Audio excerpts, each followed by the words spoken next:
రాజ్యసభలో కాంగ్రెస్ ఎంపీ అభిషేక్ మను సింఘ్వి సీటు వద్ద తనిఖీలు జరిగాయి. ఆ సమయంలో భారీగా నగదు గుర్తించారు అధికారులు.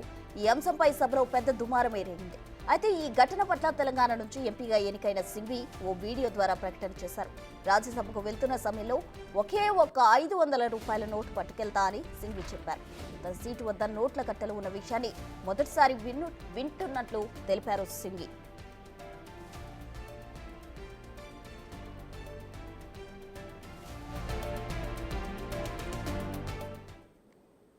రాజ్యసభలో కాంగ్రెస్ ఎంపీ అభిషేక్ మను సింఘ్వి సీటు వద్ద జరిగిన తనిఖీల్లో అయితే భారీగా 500 నోట్ల కట్ట దొరికినట్లు తెలిసింది. దీనికి సంబంధించి పూర్తి వివరాలు అందించేందుకు మా ప్రతినిధి శివ ఢిల్లీ నుండి సిద్ధంగా ఉన్నారు. శివ, చెప్పండి. అయితే నిన్న జరిగిన తనిఖీల్లో అటు రాజ్యసభలో కూడా దీనికి సంబంధించి చర్చించడం జరిగింది. అటు మల్లికార్జున్ ఖర్గే కావచ్చు, జేపీ నడ్డా కావచ్చు, దీనికి సంబంధించి వ్యాఖ్యలు కూడా చేయడం జరిగింది. పూర్తి వివరాలేంటి శివ? రైట్. ప్రస్తుతం నిన్న పార్లమెంట్ ఉభయ సభలు ప్రారంభమైన వెంటనే రాజ్యసభలో ప్రశ్నోత్తరాల సమయం కొనసాగుతున్న సమయంలో మధ్యలో కలగ చేసుకుని రాజ్యసభ చైర్మన్ జగదీప్ ధన్ఖర్ అంటే ముందు రోజు ఏదైతే సెక్యూరిటీ తనిఖీలో భాగంగా లభించిన నోట్ల కట్టకు సంబంధించి అంటే 500 నోట్లకు సంబంధించి 100 నోట్లు ఉన్నాయి.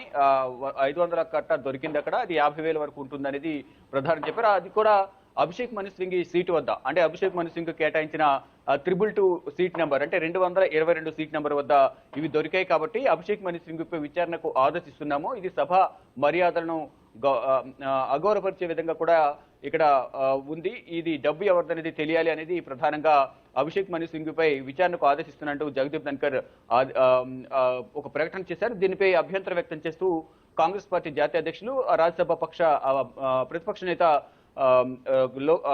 మల్లికార్జున ఖర్గే కలగ చేసుకుని అంటే డబ్బు ఎవరిది అనేది తెలియనప్పుడు అభిషేక్ మను సింఘ్ పేరును ఏ విధంగా ప్రస్తావిస్తారు, డబ్బు ఎవరిది అనే దానిపై విచారణ చేయాలి కానీ ఆదేశించాలి కానీ అభిషేక్ మను సింఘ్ పేరును ఏ విధంగా ప్రస్తావిస్తారంటూ మల్లికార్జున ఖర్గే కూడా ఆ ప్రకటనను వ్యతిరేకించారు. తర్వాత మళ్ళా బీజేపీ జాతీయ అధ్యక్షులు జేపీ నడ్డా కూడా కలగ చేసుకుని నేను కూడా న్యాయవాదిని, ఇక్కడ ప్రతి ఒక్కరు కూడా ఈ డబ్బు దొరికిన విధానాన్ని ఖండించాలంటూ కూడా జేపీ నడ్డా కూడా తెలియజేశారు. అంటే ఈ డబ్బు ఈ విషయంలో డీటెయిల్ గా విచారణ జరగాలి, దీన్ని సభ్యులందరూ కూడా ఖండించాలనేది జేపీ నడ్డా చెప్తున్నారు. మరోవైపు ఈ విమర్శలపై ఆరోపణలపై ఇటు ఆరోపణలు ఎదుర్కొంటున్న అభిషేక్ మను సింఘ్ కూడా ట్వీట్ చేశారు. తర్వాత ఒక వీడియో కూడా రిలీజ్ చేశారు. అంటే ఇటువంటి ఘటన ఇప్పుడు నేను చూడలేదు. నేను పార్లమెంట్ సమావేశాలకు రాజ్యసభకు 12 గంటల 57 నిమిషాలకు నేను అటెండ్ అయ్యాను. అంటే గురువారం రోజు 12 గంటల 57 నిమిషాలకు అటెండ్ అయ్యాను.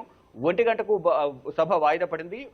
తర్వాత అక్కడి నుంచి క్యాంటీన్కి వెళ్ళి వైసీపీ ఎంపీ అయోధ్య రామిరెడ్డితో 1:30 వరకు క్యాంటీన్లోని గలిపాను. తర్వాత అక్కడి నుంచి వెళ్ళిపోయాను. ఆ తర్వాత ఏం జరిగింది అనేది నాకు తెలియదు. నేను ప్రతిసారి కూడా నేను 500 నోటు ఒకటి మాత్రమే నేను సమావేశాలకు వెళ్ళినప్పుడు తీసుకుని వెళ్తాను, క్యారీ చేస్తాను తప్ప అంతకన్నా ఎక్కువ డబ్బుని క్యారీ చేయను. కానీ నాపై కావాలని కక్షపూరితంగా ఇటువంటి ఆరోపణలు చేస్తున్నారు అనేది ప్రధానంగా ఇటు అభిషేక్ మను సింఘ్ కూడా వస్తున్న ఆరోపణలకు స్పందించారు. మరోవైపు మొత్తంగా చూసుకుంటే ఈ వ్యవహారంతో కూడా అదానికి సంబంధించిన సమస్యలు లేవనెత్తుతున్నాం. అదానిపై చర్చకు పట్టుబట్టే నేపథ్యంలోనే ఈ అదాని అంశాన్ని డైవర్ట్ చేసేందుకే అభిషేక్ మను సింఘ్పై డబ్బులకు సంబంధించి నోట్ల కట్టకు సంబంధించి అభియోగాలను మోపుతున్నారు అనేది ప్రధానంగా ఇటు కాంగ్రెస్ పార్టీ కూడా విమర్శలు చేస్తుంది. మొత్తంగా చూసుకుంటే ఏదైతే గురువారం జరిగిన ఈ ఘటన నోట్ల కట్టకు సంబంధించి శుక్రవారం వెలుగులోకి రావడం, దానికి సంబంధించి శుక్రవారం వరకు వేచి చూస్తేనే ఎవరు కూడా డబ్బులు నాది అని ఎవరు నా దగ్గరికి రాలేదు. ఈ నేపథ్యంలోనే దానికి సంబంధించి విచారణకు ఆదేశించానంటూ ఇటు జగదీప్ ధన్ఖర్ తెలిపారు. అయితే విచారణ ఎంతవరకు వచ్చింది, విచారణకు అధికారిని ఎవరిని నియమించారనేది మాత్రం ఇంకా తెలియరాలేదు. ఈ రోజు రేపు పార్లమెంట్ సమావేశాలు సెలవు కావడంతో సోమవారం దీనికి సంబంధించి పురోగతి ఎంతవరకు వచ్చిందనేది కూడా మనకు తెలిసే అవకాశం అయితే కనిపిస్తూ ఉంది. ప్రస్తుతం thanks for the update Shiva.